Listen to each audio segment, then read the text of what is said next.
Welcome in, everybody, to Patriots Press Pass. I am Mike Kadlick. He is Taylor Kyle, CLNS Media's Patriots beat reporter and NFL analyst. We are here on Patriots Press Pass to talk about our favorite thing now that football is back, betting on it.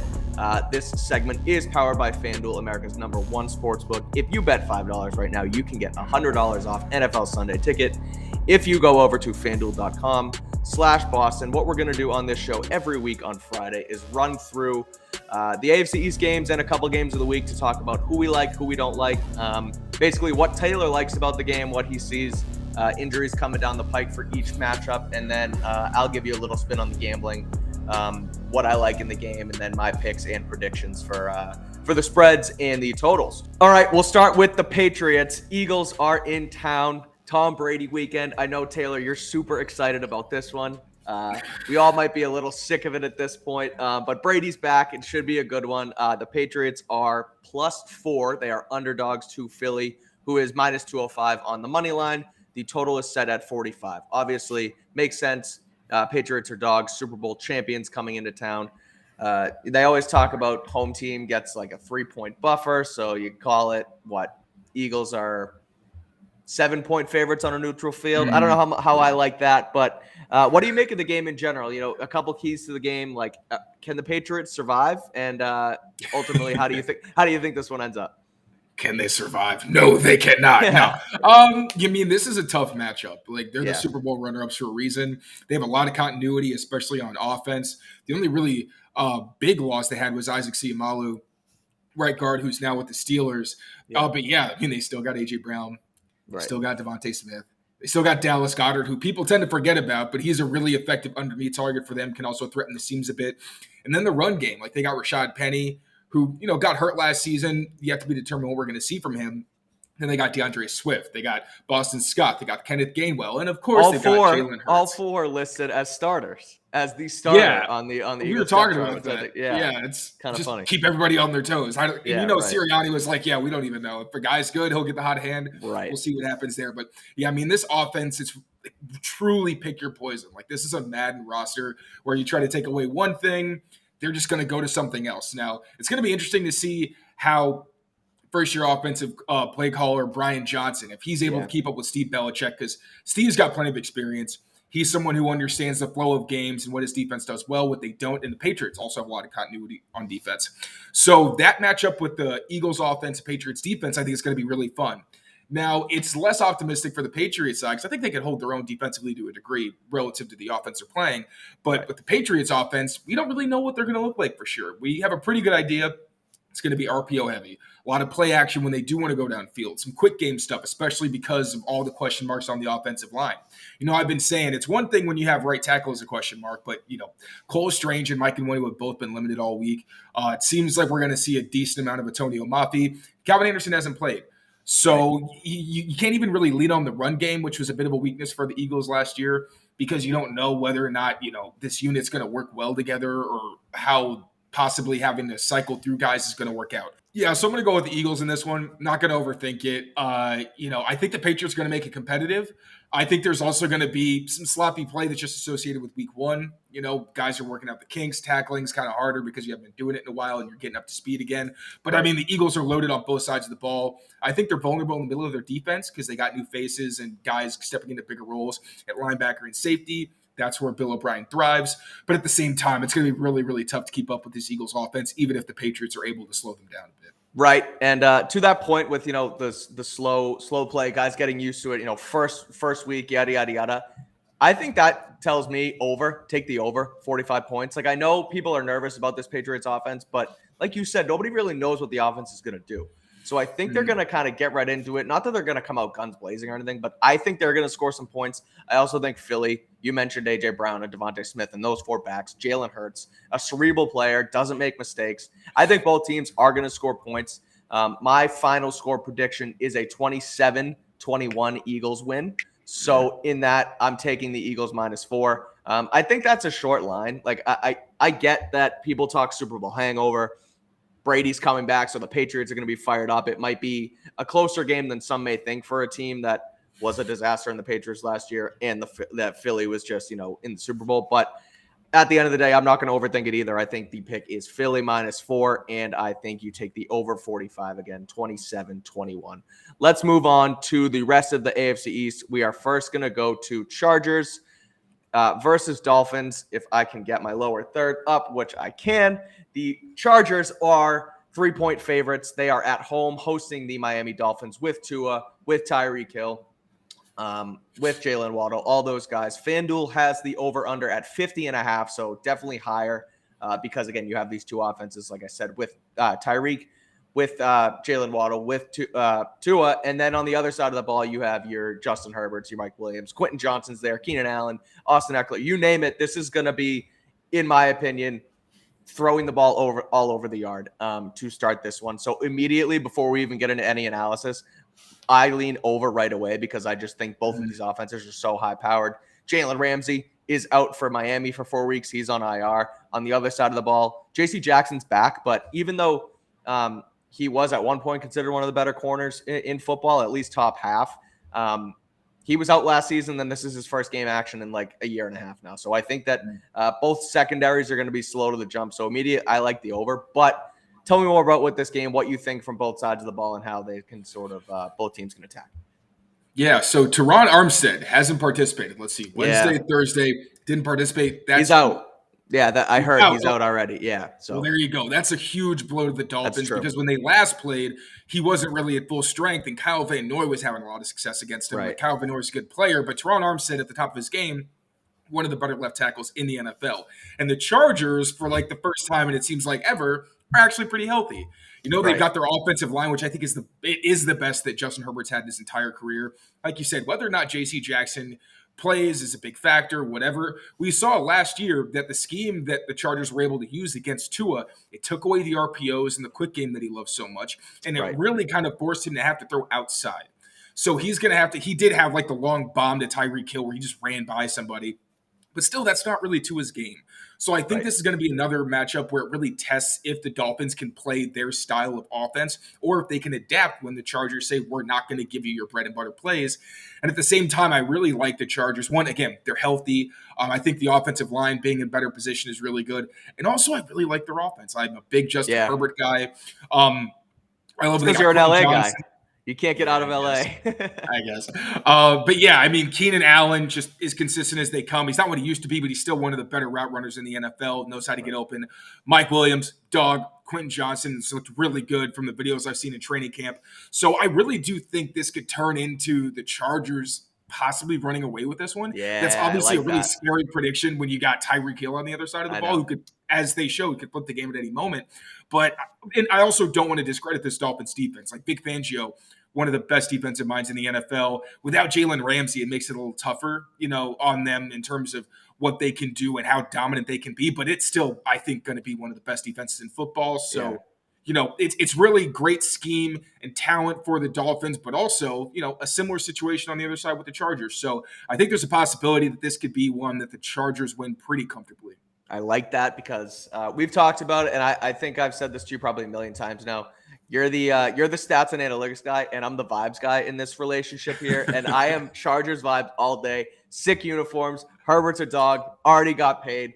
Go up and get it receivers. You mentioned, like I said it before, Quentin Johnson too, but they even have Josh Palmer too, who I think is ahead of him on their depth chart right now. Like they have four big-bodied receivers who can go up and catch the football from Herbert, who is a gunslinger. So my pick is Chargers -3. I like the over.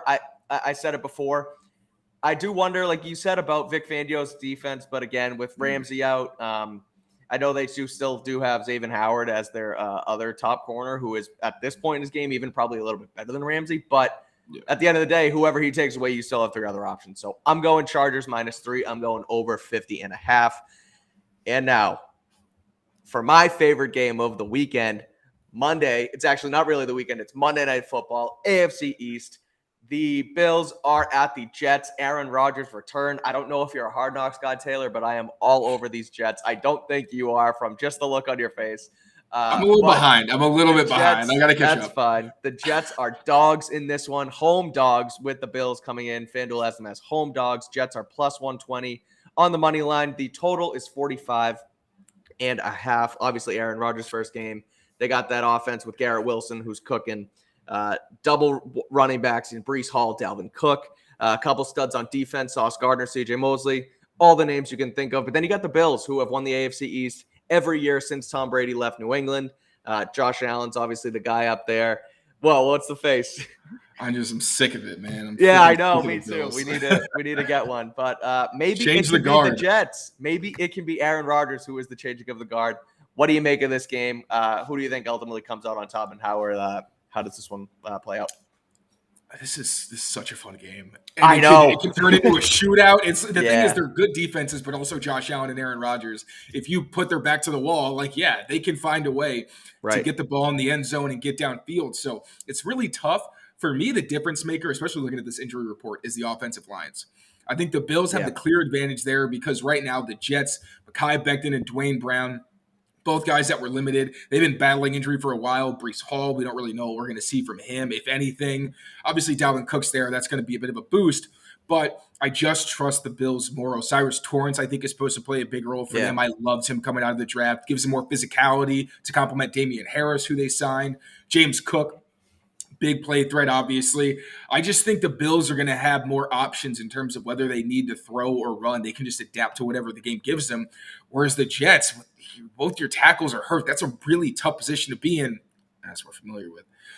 So I'm gonna unfortunately give this one to the Bills. Okay. But I think Aaron Rodgers is going to keep it close just because he's Aaron Rodgers. So okay, I'm going A-Rod plus 2.5. I understand the tackles are a problem, but talking about it from a path perspective as well, my whole thing is with O'Brien and this offense that they're going to get the ball out of Mac's hands quick and make it not up to the offensive line while they win or lose the game. I think the Jets are going to try and do the same thing. Obviously, O'Brien is a far better OC than Nathaniel Hackett, but he's an NFL offensive coordinator. He can scheme this thing up. The Jets, I love what I've seen from Rodgers and Garrett Wilson. I just think that it's sort of the tide is kind of turning. And I think that everyone talks about, oh, it's the Jets. And why can't the Jets can't win the AFC East and the Jets can't win a game. Like, it doesn't really matter what stitches are on your jersey. It just matters the guys inside of them. And I don't know why I would just flip there, but it's Aaron Rodgers. And I think that the Jets are plus 2.5. I think that's the pick there. And I think it's going to go under because I think the Jets are going to sort of, slowly integrate into their offense. And I think, our Amit just, our producer flipped me to the Jets. That's why. That's what we're doing here. Anyway, Jets and the under. I think both teams, Bills sort of in a, I don't want to call it. Everyone's kind of calling this season for the Bills like a dip down year. I don't think that's going to be the case, but I think they're gonna not score as many points to start this one out. So I'm going nice under. If it was a dip down year. That'd be cool. Yeah, I know. I'm going with that, and I'm going with the Jets plus 2.5. Let's move around the AFC. Cleveland versus Cincinnati. The Browns with Deshaun Watson are underdogs in this one, according to FanDuel Sportsbook. 2 games in a row with home dogs. The Bengals, Joe Burrow just signed his massive contract. Reports out of Cincinnati now are that T. Higgins might not be in their plans for the future. So that's an interesting one. But he's here right now. I know. Bring him to the Patriots. Let's get those Bill Belichick gifts going on anything T. Higgins. Total 47.5. Total 47.5 at FanDuel. The Browns are a team that they have a lot of talent. I just don't know if they're going to be able to put it all together right away. This line feels short to me. I think only a 2-point spread with a team in the Bengals who has been to back-to-back AFC Championship games, went to a Super Bowl a couple years ago. They have Joe Burrow. Yeah, I get that he's, a little bit banged up, but if you're playing week 1, you're ready to go, in my opinion. So I think I like the Bengals in this game, but what do you make of the matchup, Taylor? Yeah, Bengals. There's a little bit of bias because I don't like Deshaun Watson as a human being. Okay. But in all seriousness, which is fair. When you look at him when you look at him on the field, like the last time these teams played, he looked horrendous. And I'm just being completely objective there. His pocket presence for missing football, it showed. He wasn't very good. And I'm not going to act like I've been locked into Browns camp videos or anything. But you're not on the Browns all 22 every single day after we leave Gillette. Crazy, isn't it? But I mean, honestly, it didn't. I saw some of the similar issues where some of the passes were just sailing, and he looks totally out of sync. So until I see differently, I can't put my stock in any what Deshaun Watson's going to do week 1. They are a loaded team, though. They've got a lot of talent. Their trenches are great on both sides of the ball. I think they really retooled that defensive line as well. But the Bengals are also looking better on their offensive line than they have in a long time. Especially they got Orlando Brown from the Chiefs, who, you can argue whether or not he's as good as his contract suggests, but at the same time, he's definitely one of the better tackles in the league and better than what they've had there in quite a while. I was going to say he's better than what they had, so it's automatically an upgrade. Yeah, but I'm going with the Bengals, man. Like, yeah, I'm not betting on Deshaun Watson based on what we've seen from him since he came back when Joe Burrow's on the other side. And the Bengals have a good defense as well. It's, again, like Amari Cooper is a very talented receiver. He's fantastic. David Njoku, great player. Like, they do have talent. I'm not going to pretend like that's not the case. But, I mean, the Bengals have proven it 2 years in a row, and I think they are arguably a better team than they were last season on paper. So, yeah, I'm going with Cincy. And that's why I'm going with Cincy, and it's also why I'm taking over 47.5. I feel like I haven't mentioned too many unders here, but we'll get there. But I think there's going to be points scored in this game too. Denzel Ward, cornerback for Cleveland, is back. So that might clog them up a little bit from Cincinnati's perspective. But, I mean, they still have two guys in Chase, in Higgins. Obviously, talking about Cleveland with the guys they have, Watson, Cooper, Nick Chubb. They're loaded too. So I just think points are going to be scored. 47.5 feels a little bit low to me for this one. So I think this one goes to 50 plus. I don't see why both of these teams can't easily score 25 points or more in this one. I just think ultimately Cincy comes out on top. So take Cincy minus 1.5. Let's go. Have the little elf in that logo instead of the helmet. You hear what right? Said? Seriously. Yeah. Called him the elf. He stopped himself. That was like, nah, I said it. I'm calling him the elves. That's hilarious. Yeah, hilarious. I think they're keeping it on their midfield still, which is hilarious. I don't know how I feel about that one. But let's go to another AFC North game, another home AFC North game. The Pittsburgh Steelers are welcoming the San Francisco 49ers all the way across the country they come. They are favorites in this game, according to FanDuel Sportsbook. The Niners are minus 2.5, Pittsburgh plus 2.5, Pittsburgh plus 110 on the money line, San Fran minus 130, and the total is a mere 41.5. I look at this Pittsburgh team, Taylor, and I don't know if it's just because I'm taking it in on social media or if I'm just, box score watching and quickly looking over the preseason, but I've fallen in love with Kenny Pickett all of a sudden. I think what I've seen from him, a couple nice throws in the preseason. I think, as I'm talking about this, the people I am is the people you hate. The people that just are box score watching and look at this like, I love this guy. But kidding aside, I think I found out he was 6'4" this offseason. I thought he was a little midget, but no, he's back there slinging the rock around to George Pickens, Deontay Johnson. So I don't know. I know everyone's pick is the 49ers this year, but I think this is going to be a hard-fought game. I'll wait till I give that pick after the segment. But what do you make of this one with San Francisco coming across to Pittsburgh? It's really tough because this is an out-of-conference matchup early in the season. So it's one thing when you have some history between teams, even in the past couple years. But these are teams that I think they last played each other in 2019. I kind of want to buy stock in the Steelers. Yeah. And you know what? It's week 1. Let's have some fun. Screw it. Yeah. I'm going Steelers. You know what? Allen Robinson, I'm hoping maybe he gets a little more. He's there too. He's in a better situation. Yeah.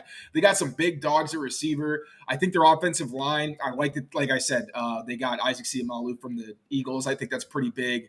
I think some other guys on their line are better than some people realize. It's hard because the Niners, though, they're proven. I know. They're fantastic team. George Kittle seems banged up, but George Kittle's always banged up, and he's a lunatic. So I'm not going to say that's anything to count him out.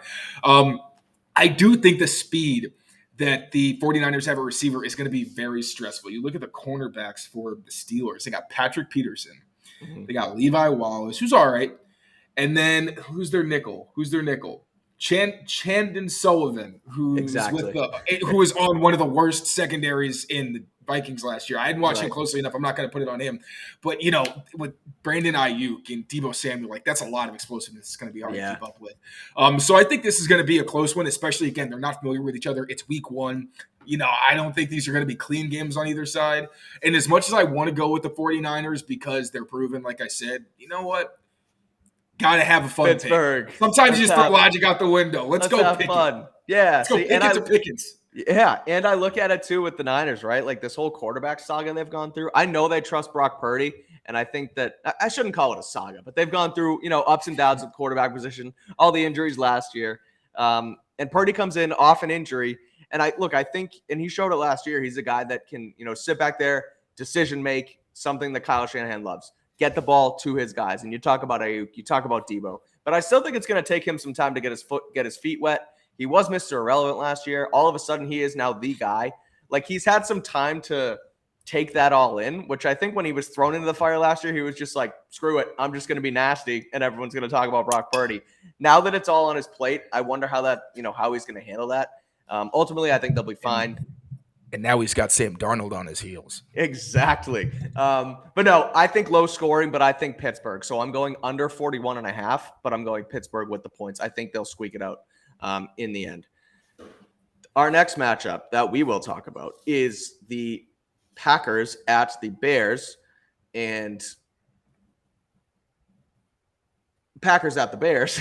And we finally in this show have a home favorite in the Chicago Bears. It's been some time here, but the Bears are home favorites according to FanDuel at -1.5, 120 on the money line. You get Green Bay at a crisp plus 102, 41.5. Jordan Love versus Justin Fields. I don't know. I think the line is about right because I don't really know what to make of either of these quarterbacks. I know we saw Fields a little bit last year and what he can do, but Jordan Love is such an unknown, and I'm pretty excited for it because I loved him coming out of Utah State. That was the season. I believe it was the season that Brady was gone and they went with Cam. And I was wondering if the Patriots were going to end up trying to make a move for Jordan Love, whether it was a second-round pick, whether it was a trade-up, whatever, because I liked what he showed at Utah State. He has raw arm talent. He seems to have sort of bought into LaFleur's system as far as, making reads, progressions, and being smart with the football. I know you were out there in Green Bay earlier this offseason for that game, so I'm curious to see what you saw from Jordan Love, but also just what you think of this game in general, what Justin Fields can do in that system in Chicago, and ultimately, what direction this game goes. Yeah, Justin Fields, like you said, is such a huge question mark. He's one of the most dynamic runners in the league for sure, and I think that DJ Moore is going to help his growth a lot. Jordan Love, when I saw him, like some of the underneath throws were inconsistent, but he has, like you said, he's got an arm. Yeah, he made a lot of throws throughout the preseason, and he made one in the joint practices as well, where they're just impossible to defend because he's putting it in the one spot where the defender can't make a play on, and as long as the receiver comes down, it's completion. That's where things get complicated because Christian Watson not playing, Romeo Doubs questionable because he didn't participate on Wednesday, limited the past 2 days. So. And then you also got David Bakhtiari, didn't participate. You never know what that means with a guy like Bakhtiari because his health is always kind of up and down. He's also a veteran, so you don't need him to practice. But also, like, if he can physically play, you're going to try to put him out there. Rashawn Gary's been limited all week. Again, I'm not plugged into them, so I don't know if that's necessarily trying to keep him limited and keep him fresh or whatever. But still, those are some of the biggest names on your entire team that you don't really know. Like I said, Watson's out, and the other guys, you don't know whether they're going to play or not or what their status is. So I would give this one to the Bears. I think that their roster this season is a lot better than it's been in a while, again, especially because they got a guy like DJ Moore. And the Packers, they still have some stuff to figure out. And quite frankly, after watching their defense up close, and even their beat reporters are saying, this is kind of a soft team. Okay.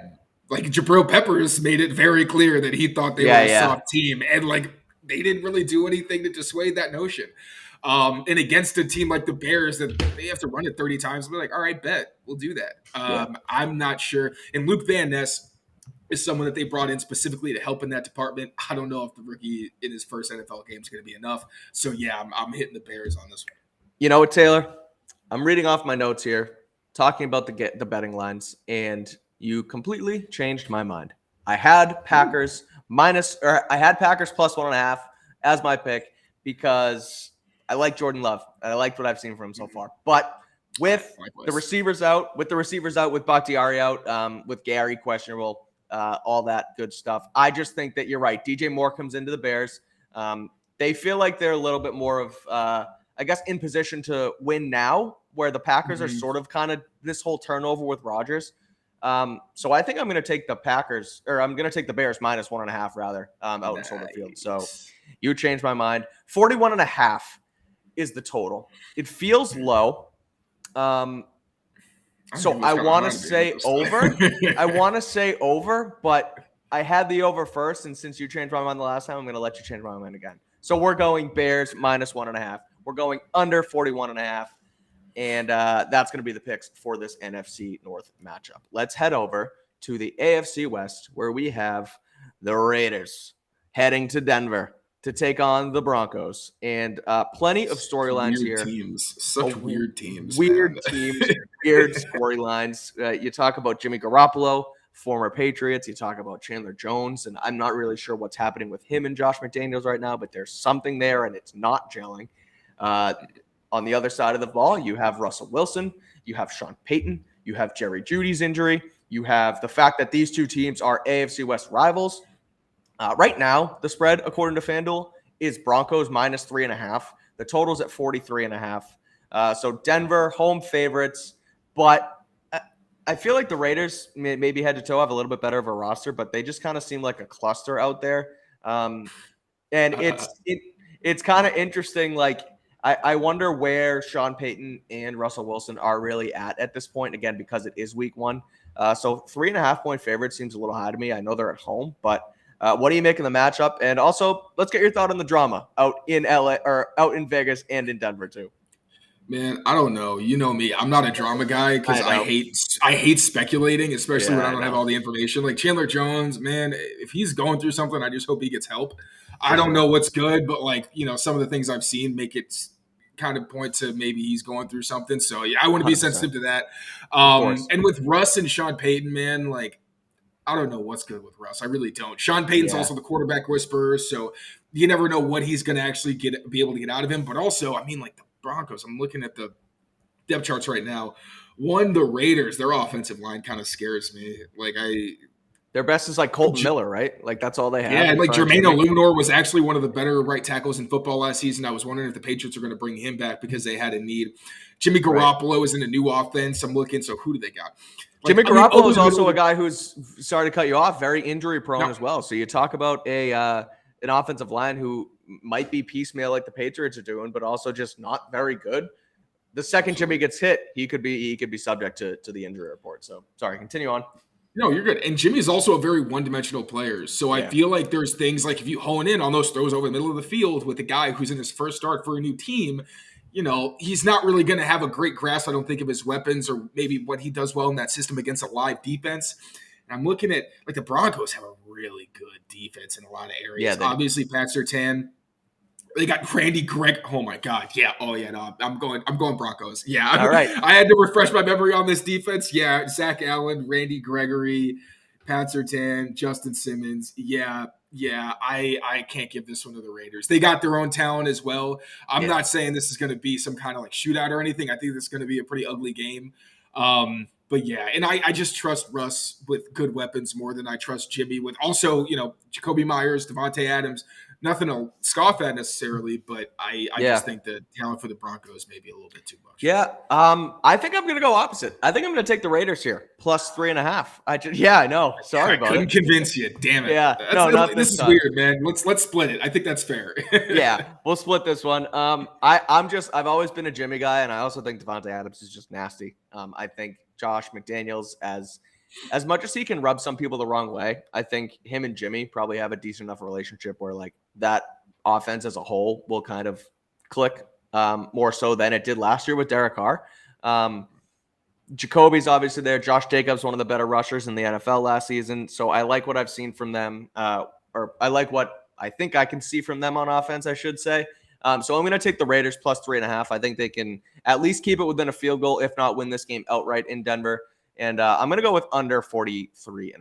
I just think new offenses for both of these guys. I know it's tough with, defenses sort of getting, like you talked about earlier, with the tackling issues and things like that. But again, two new offenses trying to get their ducks in a row. I think we see this one go just a tad under 43.5.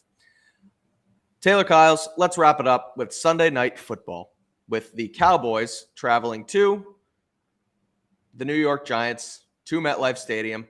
The Cowboys are, once again, we have a road favorite, -3.5. Dallas Giants are plus 3.5. You can get them at plus 152 on the money line at FanDuel. Dallas, a cool minus 180. The total is 45.5. I just look at the Giants and Brian Daboll, and even though they kind of gave Daniel Jones the bag for a quarterback who I think is middle of the road, you have to pay your quarterbacks. And if he can do what he did with Jones last year, I think he kind of just ends up being worth the money, because you need a quarterback in this league, and we just saw what Joe Burrow signed for last night. And so it's like you kind of got to pay your quarterbacks. You bring in Darren Waller, you have Saquon Barkley. Their receivers aren't great, but I'm interested to see where this Giants team goes this year, only for the fact that they made the playoffs last year and they did make some marginal improvements. Talk about the Cowboys. Dak's been there forever. They bring in Trey Lance, but Dak's their guy. I think he's relatively reliable, at least early in the season. He's been a gunslinger for them for quite some time now. I don't know how much I trust their defense. And I don't know. I kind of lean Giants here. I'll give our picks once I get your analysis. Maybe you can sway me again. But what do you think of Sunday Night Football's matchup this week? I think the Giants can be a good team this year. Okay. I think that Darren Waller's status, because I know he's banged up. I don't know. Even if he's banged up and they, play him and he's limited, I think that's a pretty significant scale tipper, because I think the Cowboys have one of the best rosters in the entire NFL. Okay. One, I think Brandon Cooks was a major signing for them opposite CeeDee Lamb, because those are two guys who can be number one receivers for you. Yeah. As well, they got a great offensive line. Tony Pollard's really good. Deuce Vaughn, who I really like. I don't know if he's going to have a big role or anything, but I really like him. I think they have one of the most stacked defenses in the NFL. Okay. So looking at it, they got Stephon Gilmore across from Trayvon Diggs, who beat the allegations of, he's just a ball hawk. Like, no, he was good last year. And yeah. I know people maybe didn't notice, because I don't know if his interception numbers were quite the same, but any game I saw, he wasn't just that super jumpy guy who could get taken advantage of. He was still really good. They got great safeties. Leighton Vander Esch, you never know if he's going to be healthy or not, or what the status is there. So linebacker maybe can potentially be somewhere you could pick on. But then, they got DeMarcus Lawrence, Micah Parsons, who just speaks for himself. Yeah, that's all you got to say about Micah. Exactly. You got Jonathan Hankins, one of the best nose tackles in the league, and Mozzie Smith, who he got worked a couple of times. He was inconsistent, but he was touted as one of the best run defenders in the draft. So if he can get it together, that's a really stout interior. I'm going with the Cowboys. I don't know how close it's going to be totally honest with you, because I think Dak, when he's not putting the ball in harm's way, and to be fair, I think his receivers put him in some really bad positions last season. I don't think his interception numbers are necessarily a good quantifier of how he played, although there were definitely times where he made some bad throws. He was hung out to dry plenty as well. But he's one of the smartest quarterbacks in the league. I don't think anybody in the NFL has as much control as he does at the line of scrimmage. But it's also against a weak defense that has a lot of guys that can really get after the quarterback in terms of pressure and things like that. And Wink is going to turn up the heat and not make you comfortable. Yeah. But I think Dak is someone who can stand in the fire and be able to still thrive. So, yeah, I'm picking the Cowboys. I don't think it's going to be super close, especially if Waller isn't really a big factor because of his health. Yeah, I think Waller will be a big one here for as far as tipping the scales. If he plays, I think I'm going to go Giants plus 3.5. I don't know if they win the game outright, but I think they'll keep it relatively close. It also just feels, again, going back to vibes, Sunday Night Football, Dallas, Giants, feels like a field goal game in the end. It just feels like that's what it's going to come down here. So I'm going to take the plus 3.5. As far as the total goes, you did your good job at convincing me of the Cowboys defense. So I'm going to go under. Thanks, Taylor. I'm going to go under because you got that Cowboys D. You got Wink on the other side as well, who's going to dial it up for Dak. So Giants plus 3.5, total under 45.5. Those are the picks. That's going to do it for myself as well as my good friend Taylor Kyles. We'll be back to do this again next Friday. Just make sure you know that this segment is powered by FanDuel, America's #1 sportsbook. You can go to FanDuel.com/Boston. If you bet $5, you get $100 off NFL Sunday ticket. Again, that's FanDuel.com/Boston. Thanks for listening, Taylor. Thanks for doing this, and we will see y'all next time. New FanDuel customers can bet $5 and get $200 in bonus bets, guaranteed. Plus, all customers who bet $5 will get $100 off NFL Sunday ticket from YouTube and YouTube TV.